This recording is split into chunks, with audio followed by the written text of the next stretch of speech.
Hello everyone, welcome to Bioverse life sciences. तो स्वागत है आप सभी का एक नई सीरीज में जिसमें हम नीट के लिए प्रिपरेशन को स्टार्ट करेंगे। नीट सुपर क्रैकर बैच को स्टार्ट कर रहे हैं, जहां पर आज मैं स्टार्ट करने वाली हूँ चैप्टर 1 जो कि है 11th का द लिविंग वर्ड। तो वहां से स्टार्ट करने वाली हूँ क्योंकि बहुत इंपॉर्टेंट चैप्टर है, बहुत इनिशियल स्टेज है जहाँ पे आप समझते हैं लाइफ को, लाइफ क्या है, बायोलॉजी क्या है। क्योंकि जब आप प्रिपरेशन करते हैं नीट के लिए बायोलॉजी की, तो आपको पता होना चाहिए कि बायोलॉजी है क्या, लिविंग वर्ड क्या है जिसके बारे में आप पढ़ने वाले। तो चलिए, आज मैं स्टार्ट करती हूँ लिविंग वर्ड से। और यहाँ पर हम धीरे धीरे कॉन्सेप्ट को गेन करेंगे। और ये श्योर है कि जो भी चीजें मैं पढ़ाऊंगी इससे बाहर कोई भी क्वेश्चन नहीं आएगा। अपार्ट फ्रॉम एनसीईआरटी बहुत सी अदर चीजें होती हैं जो कि एनसीईआरटी में मेंशन नहीं होती, लेकिन समटाइम्स वहां से क्वेश्चंस आते हैं, तो हम वो भी यहाँ पे देखने वाले हैं। सारे ही कॉन्सेप्ट बहुत अच्छे से पढ़ेंगे। तो चलिए स्टार्ट करते हैं हमारा NEET super cracker batch and welcome everyone. Start करते हैं हमारे टॉपिक से। ऑल राइट, तो चैप्टर है हमारा लिविंग वर्ड। क्या है? The living word. Living word से क्या समझते हैं बच्चों? क्या है लिविंग वर्ड? लिविंग वर्ड वो है जो हमारे आसपास लाइव ऑर्गेनिजम्स हैं, उनमें कुछ फीचर्स होते हैं, वो लिविंग है, वो सांस लेते हैं, वो खाना खाते हैं, तो वो होते हैं लाइव ऑर्गेनिजम्स जो बनाते हैं एक ऐसी दुनिया जो लिविंग है। सारे ही प्राणी जीवित मिलते हैं, जरूरी नहीं सिर्फ एनिमल्स होते हैं, यहाँ पर हम प्लांट्स को भी इंक्लूड करके चलते हैं। तो एनिमल्स और प्लांट्स मिलके बनाते हैं ये हमारा लिविंग वर्ड। तो लिविंग वर्ड जब हम पढ़ते हैं बायोलॉजी में, तो बात आती है कि बच्चों ये बायोलॉजी क्या है? क्या है बायोलॉजी, क्यों पढ़ते हैं हम उसको? तो बायोलॉजी अगर हम बात करें, तो बेसिकली बायोलॉजी अगर हम इसको डिवाइड करने की कोशिश करें तो यहाँ पे आता है बायो और यहाँ आता है स्टडी। लॉजी का मतलब होता है स्टडी, मतलब बायोलॉजिकल चीजों की जहां पर हम स्टडी करते हैं, बायो को जहां हम पढ़ते हैं, वही है हमारी बायोलॉजी।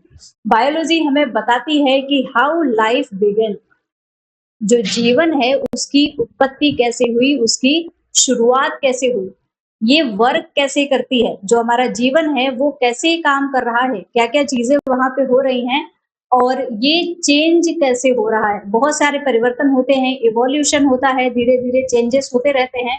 तो ये जो सारी चीजें हैं ये हो कैसे रही हैं, ये हम पढ़ते हैं बायोलॉजी में।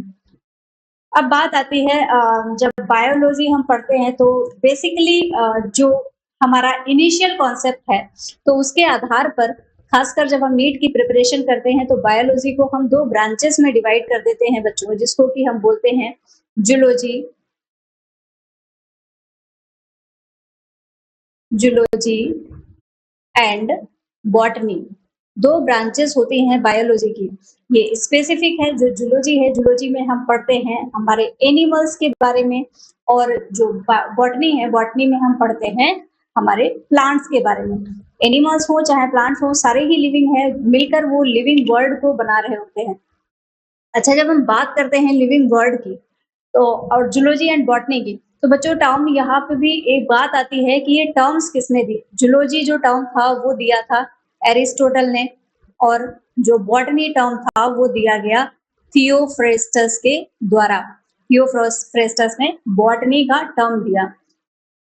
अब जब हम ये पढ़ रहे होते हैं, जूलॉजी पढ़ते हैं या बॉटनी पढ़ते हैं, बहुत प्रकार के एनिमल्स के बारे में हम जानते हैं, बहुत सारे प्लांट्स के बारे में जानते हैं। तो ये सब क्या है? ये सब वैरायटी ही तो है हमारी धरती पे। जो वैरायटी प्रेजेंट है उसको हम बोलते हैं डाइवर्सिटी ऑफ लाइफ। हमारी जो धरती है उस पे बहुत वैरायटी है। अर्थ पे जो डाइवर्सिटी है, बहुत ज्यादा डाइवर्स हमारी अर्थ है, बहुत प्रकार के एनिमल्स होते हैं, बहुत प्रकार के प्लांट्स होते हैं, इसी को हम बोलते हैं diversity of life on earth. अब ये लाइफ कहाँ कहाँ प्रेजेंट हो सकती है? जीवन हर एक जगह पे है बच्चों। अगर हम अर्थ की बात करें, चाहे वो डेजर्ट हो, चाहे ओशियन हो, चाहे आइस हो, माउंटेन्स हो, हर एक जगह पे हमको डाइवर्सिटी देखने को मिलती है, बहुत सारी वैरायटी होती है, हर एक जगह पे आपको देखने को मिलेगा। बहुत से प्लेसेस हैं जहाँ पे ह्यूमंस नहीं पहुंच सकते हैं, लेकिन वहां पर कोई ना कोई फॉर्म में जो लाइफ है वो प्रेजेंट होती है ना। हर एक जगह पे आप ये बोल सकते हो डायरेक्टली कि एवरीवेयर जो डाइवर्सिटी है, जो लाइफ है, वो हर एक जगह पे प्रेजेंट है ना। तो ये लाइफ कैसी हो सकती है? कैसे जैसे इंसान नहीं अगर पहुँच सकता है, तो कौन हो सकता है जो हर एक जगह पे प्रेज़ेंट हो सकता है? तो डाइवर्सिटी जो होती है जो स्मॉलेस्ट क्रिएचर होता है, जैसे कि स्मॉलर लाइक बैक्टीरिया। बैक्टीरिया की अगर हम बात करें तो ये बहुत सारी जगहों पे पाया जा सकता है। बहुत सी ऐसी कंडीशंस होती हैं जहाँ पे ह्यूमन्स नहीं सर्वाइव कर सकते, प्लांट्स नहीं सर्वाइव कर सकते, लेकिन ये जो बैक्टीरिया है, ये बहुत अच्छे से सर्वाइव कर सकते हैं। और स्मॉलर से लेके लार्जर एनिमल्स तक हमें देखने को मिलते हैं। लार्जर एनिमल्स बच्चों लैंड पे कौन होता है? जैसे कि एलिफेंट सबसे बड़ा है। अभी हमारे पास में डायनासोर्स नहीं है, नहीं तो हम बोल सकते थे कि डायनासोर लार्जेस्ट है, लेकिन अब वो एग्जिस्ट नहीं करते। एलिफेंट है जो लैंड पे प्रेजेंट है। इसके अलावा ब्लू व्हेल है। ब्लू व्हेल कहाँ पे प्रेजेंट है? ब्लू व्हेल प्रेजेंट होती है समुद्र में, जो पानी है, जो जल है, वहां पे प्रेजेंट है। तो इतनी प्रकार की हमें डाइवर्सिटी मिल रही है, इतनी प्रकार की वैरायटी मिल रही है, तो हम क्या बोल सकते हैं कि डाइवर्सिटी क्या है? जो वैरायटी होती है। अच्छा, डाइवर्सिटी के बाद में एक टर्म आता है बच्चों, बायोडाइवर्सिटी। सो बायोडाइवर्सिटी क्या है? बायोडाइवर्सिटी में हम देखते हैं कि जो लिविंग ऑर्गेनिजम्स है उनकी वैरायटी क्या है? Variety of living things. जितनी भी लिविंग थिंग्स प्रेजेंट है, चाहे वो एनिमल प्रेजेंट हो, चाहे प्लांट्स हो, बैक्टीरिया हो, वायरस है, जो भी है, जितनी भी लिविंग थिंग्स प्रेजेंट है उनको हम बोलते हैं बायोडाइवर्सिटी। अच्छा, अभी तो हमें पता है वैरायटी है, बैक्टीरिया है, वायरस है, लेकिन अर्ली स्टेज में क्या था? बहुत इनिशियल स्टेज की अगर हम बात करें, अर्ली ह्यूमंस क्या सोचते थे, तो अर्ली ह्यूमन अंडरस्टैंडिंग अगर हम समझना चाहें बच्चों, तो आप ये समझिए, जैसे अभी हमारे पास में बहुत सारी टेक्निक्स हैं। बहुत सारी टेक्निक्स के थ्रू हम बहुत से रिसर्च करते हैं, चीज़ों को आइडेंटिफाई कर सकते हैं। लेकिन जब बहुत स्टार्टिंग में जीवन की शुरुआत हो रही थी, मनुष्यों को बहुत ज़्यादा चीज़ें पता नहीं थी। उस केस में मनुष्य क्या समझता था? ह्यूमन्स को क्या पता था हमारे डाइवर्सिटी के बारे में? तो लेकिन कुछ भी पता था, उसके आधार पे जो ह्यूमन्स थे, वो ईज़िली लाइव और नॉन लाइव चीज़ों को आइडेंटिफाई कर पाते थे। कौन सा लिविंग है, कौन सा नॉन लिविंग है, इस चीज को वो इजिली आइडेंटिफाई कर पाते थे। ऑलराइट, जैसे कि अब बहुत सारे नेचुरल सोर्सेस हैं हमारे, जैसे हवा है, पानी है, आग है। तो जो अर्ली ह्यूमंस थे, बेसिकली वो नेचुरल सोर्सेस को वर्शिप करते थे, उनकी पूजा करते थे। उनको ये पता था क्या लिविंग है, क्या नॉन लिविंग है, और पूजा भी किस आधार पे करते थे? क्योंकि वो ये पाते थे कि ये जो सोर्सेस हैं ये बहुत पावरफुल है, इनके पास में ताकत है, इनके पास में पावर है। तो वो उस पावर के आधार पे पूजा करते थे। कुछ नेचुरल सोर्सेस थे, कुछ लिविंग नॉन लिविंग जो भी चीजें थी, तो वो उनकी वर्शिप करते थे, वो ये समझते थे। और विंड है, सी है, फायर है, एनिमल्स हैं, बहुत सारे ट्रीज हैं, उनकी पूजा की जाती थी। आज के जमाने में भी अभी तक हमारे यहाँ एक कल्चर है जिसके आधार पर बहुत से एनिमल्स हैं, ट्रीज है, पूजा करते हैं लोग, क्योंकि वो उनको पावरफुल पाते थे, उनको मिस्टीरियस पाते थे, उनके बारे में उनको इन्फॉर्मेशन नहीं थी। तो अर्ली ह्यूमन की अंडरस्टैंडिंग थी कि वो पावरफुल है, उसके पास में बहुत मिस्ट्री है, उसको समझा नहीं जा सका है, तो कुछ तो रहस्य है, तो उसके आधार पे उनकी पूजा करते थे। एक और चीज है, जब हम लिविंग वर्ल्ड देखते हैं तो बच्चों ब्यूटी बहुत बहुत अच्छा वंडर मिलते हैं देखने को हमें, तरह तरह के बहुत खूबसूरत सिनेरियो देखने को मिलते हैं। जैसे रनिंग हॉर्स है, पोर्ट्रेट होते हैं, पिक्चर्स होते हैं, वो हमारे एक लिविंग वर्ल्ड का ही उदाहरण है। माइग्रेटरी बर्ड्स होती हैं, एक जगह से दूसरी जगह पे जाती रहती हैं। फ्लावर्स की वैली होती हैं, जो फूलों की घाटी होती हैं, ये हमारे लिविंग वर्ल्ड की खूबसूरती है, सुंदरता को दर्शाती है। तो बायोडाइवर्सिटी के बारे में हमने जाना, बायोलॉजी के बारे में हमने जाना। बच्चों, हम लिविंग वर्ल्ड की बात कर रहे हैं, तो लिविंग वर्ल्ड से एक चीज और आती है। लिविंग तो हम छोड़िए, पहले ये जानते हैं कि लाइफ क्या है। What is life? कोई बताएगा? किसी को पता है? आप मुझे कमेंट सेक्शन में बता सकते हैं, मैं आपका वेट कर रही हूँ आपके आंसर्स का। तो चलिए, लाइफ क्या है? पहली बात तो जो लिविंग थिंग्स होती हैं उनमें बहुत सी प्रक्रियाएं होती हैं, बहुत से कॉम्प्लेक्स रिएक्शंस होते हैं, बहुत कॉम्प्लेक्स मॉलिक्यूल से मिलके एक जीवन बना हुआ होता है, वही होता है लाइफ। लाइफ हर एक जगह पे प्रेजेंट है, इवन एक्सट्रीम कंडीशंस में भी हमें देखने को मिलती है। बहुत सी लिविंग थिंग्स हैं, उनमें बहुत सारी प्रक्रियाएं होती हैं, जैसे कि जो लाइफ है, लाइफ बना है, अगर किसी का जीवन है तो उसमें सेलुलर स्ट्रक्चर हमें देखने को मिलता है, जिसको हम सेलुलर ऑर्गेनाइजेशन भी बोलते हैं। इसके अलावा मेटाबॉलिज्म होती है। मेटाबॉलिज्म का मतलब है बहुत सी प्रक्रियाएं होती रहती हैं बॉडी के अंदर। ग्रोथ होती है, रिप्रोडक्शन होती है। इसके अलावा हमारी जो लाइफ है, हमारी एबिलिटी ऐसी है कि हम किसी भी जो स्टिमुलाई है उसको हम रिस्पॉन्स कर सकते हैं। रिस्पॉन्स टू स्टिमुलाई, कोई भी बाहर से स्टिमुलस है, गर्मी है, ठंडी है, हम उसके लिए रिस्पॉन्ड कर सकते हैं।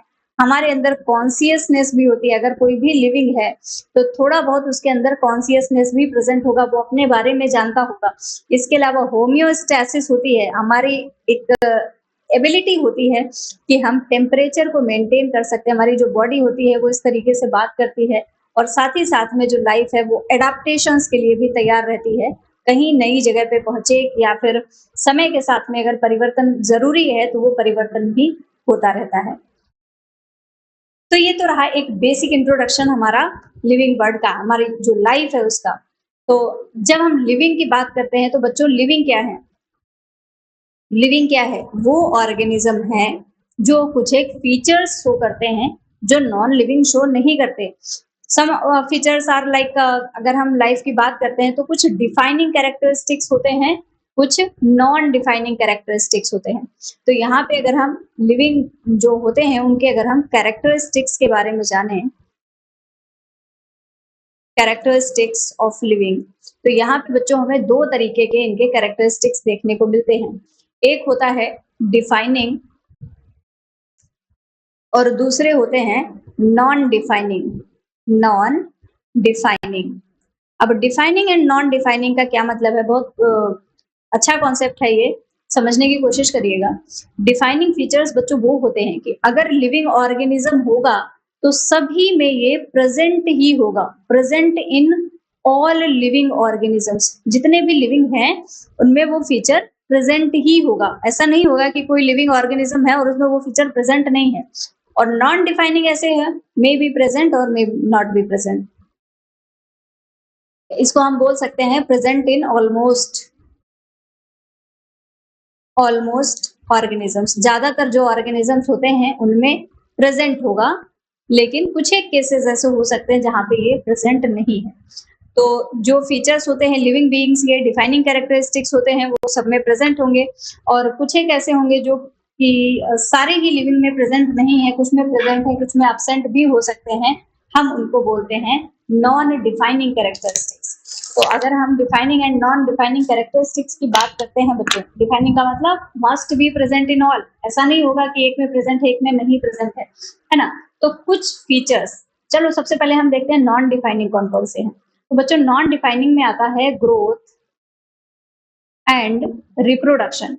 ग्रोथ एंड रिप्रोडक्शन जो है ये नॉन डिफाइनिंग फीचर्स हैं, क्योंकि ये प्रेजेंट हो सकते हैं, नहीं भी हो सकते हैं। क्यों है ये हम बहुत डिटेल में पढ़ेंगे आगे चल के, हम इसी को जानेंगे कि ये नॉन डिफाइनिंग क्यों है और जो अगले कैरेक्टर्स डिफाइनिंग है वो डिफाइनिंग क्यों है। तो डिफाइनिंग है मेटाबॉलिज्म, सेलुलर ऑर्गेनाइजेशन,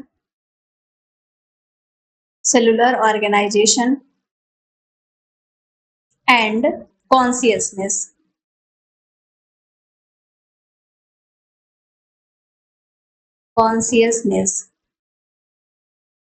कॉन्सियसनेस को ही हम बोलते हैं रिस्पॉन्स टू स्टिमुलाई।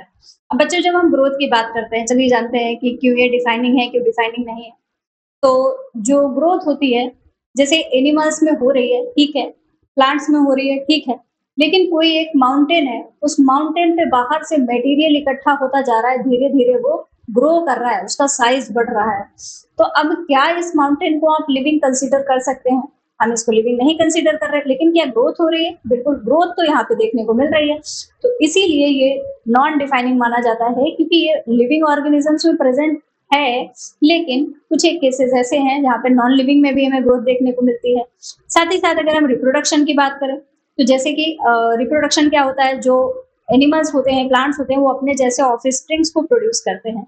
लेकिन अगर हम यहाँ पे बात करें, जैसे बैक्टीरिया है, अभी ये डिवाइड हुआ एक सेल से, यहाँ पे दो सेल बन गई। अब इसने भी ऑफस्प्रिंग्स तो प्रोड्यूस कर दिया अपने जैसे, और ये साथ साथ में ग्रो भी कर गया। तो इसको आप क्या मानोगे, ग्रोथ मानोगे या रिप्रोडक्शन?